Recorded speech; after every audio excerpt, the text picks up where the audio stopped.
जरूर बता देंगे। मायावती तो बहुत दिन तो गुम भी रहेगी, ऐसे बैठ के जैसे दुबक के बैठ जाओ ना, उसने करे क्या।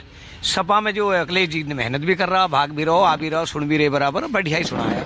मायावती तो बीच में डेड रहेगी ना, बिल्कुल ही भूल गई काई के धो रहे क्या है कैसे, तो बाकी क्या उम्मीद करी जाएगी। अरे जब चुनाव आएगा तभी ना एक्शन आएगा। मैं तो याद करे करेगी आएगा, फिर क्या पहले भी तो करना चाहिए।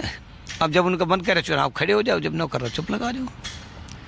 अखिलेश भाग रहा, पहले भी भागा, बराबर रहा। मैंने बसपा से रहा तो बसपा से पार्टी बंद करके बैठ गए अपने, रहे बसपा में ये बराबर। कौन? मैं खुद बसपा में थे, और उसके बाद ऐसे बैठे अपने घर, पार्टी कोई नहीं पकड़ी ना कुछ करो।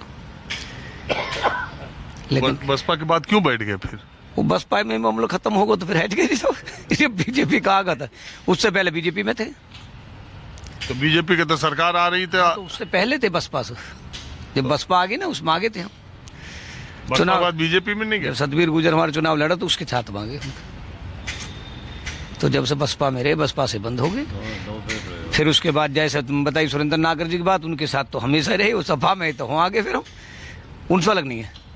अब वो जहाँ है वहीं हम है। अब वो सपा आ जाओ या बसपा आ जाओ, चाहे भाजपा, कोई आ जाओ नागर साहब के साथ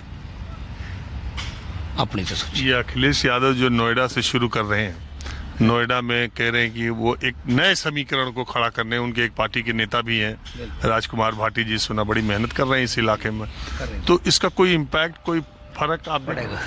अखिलेश की वजह से पड़ेगा। अखिलेश सही है लड़का, मैंने खुद भी देखा, नोएडा में कई बार आ चुका है, बहुत जगह आया हुआ है। हमारे तो बात टाइम से बाद में मायावती कहीं आई ना, अखिलेश तो बराबर बीच बीच में आए, इन गाँव खातर किन में हो के गया, मैंने देखी उन्होंने बहुत ज़्यादा, घर घर मिल के भी गया।